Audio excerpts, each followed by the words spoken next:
এই মুহূর্তে আশকোনা হজ ক্যাম্পে আছেন সহকর্মী সাদিকুর রহমান। সরাসরি যাচ্ছি তার কাছে। সাদিক, আল্লাহুম্মা লাব্বাইক ধ্বনিতে তালবিয়া পাঠের মধ্য দিয়ে কিন্তু এখানে যে আশকোনা হজ ক্যাম্প সেটা কিন্তু মুখরিত হচ্ছে হাজিদের পদচারণা। এখানে তারা এসে কিন্তু প্রস্তুতি নিচ্ছেন। একের পর এক হজ ফ্লাইট কিন্তু ছেড়ে যাচ্ছে পবিত্র মক্কায় হজ পালনের উদ্দেশ্যে। তারা সৌদি আরব যাচ্ছেন এবং আজকে সকাল থেকে সারাদিনে মোট 10টি ফ্লাইটে 4000-এর মতো হাজিগণ সৌদি আরব যাবেন এবং মোট 11,000-এরও বেশি হাজিগণ এই 3 দিনে, আজকে তৃতীয় দিন, 3 দিনে কিন্তু পৌঁছেছেন সৌদি আরবে খুব শান্তিপূর্ণভাবেই, সুষ্ঠুভাবে। এবং এখানে হজযাত্রীদের সেবায় কিন্তু সব ধরনের ব্যবস্থা নেওয়া হয়েছে হাবের পক্ষ থেকে এবং সরকারি ব্যবস্থাপনায়। এখানে যে বিষয়টি লক্ষ্য করেছি যে এখানে যে গত কয়েকদিন ধরে হাজিদের ভিসা পাওয়ার ক্ষেত্রে যে যান্ত্রিক ত্রুটি বা জটিলতা ছিল সেটার কিন্তু নিরসন হওয়া শুরু হয়েছে।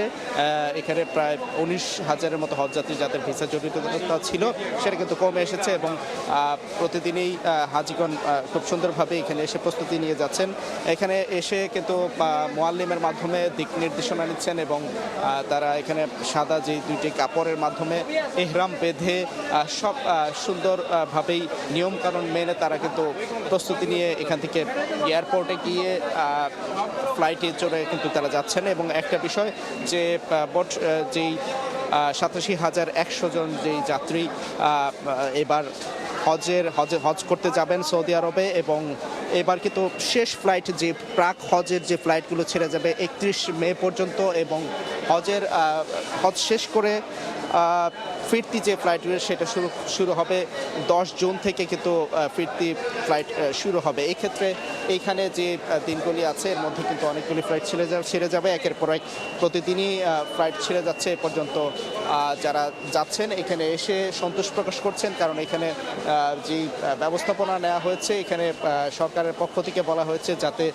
হজ এজেন্সিগুলো যারা হজযাত্রী পরিবহন করছেন তাদের দ্বারা কোনো ধরনের প্রতারিত হলে কিন্তু কঠোর ব্যবস্থা নেওয়া হবে, সেই হুঁশিয়ারি দেওয়া হয়েছে। এবং সেই জন্যই কিন্তু তারা বেশ সতর্ক রয়েছেন এবং হাজিগণ এসে যাতে খুব সুন্দরভাবে এখানে দিক নির্দেশনা পায়, সেক্ষেত্রে এই মুআল্লিমের পাশাপাশি এখানে কিন্তু বিভিন্ন স্বেচ্ছাসেবীগণ আছেন।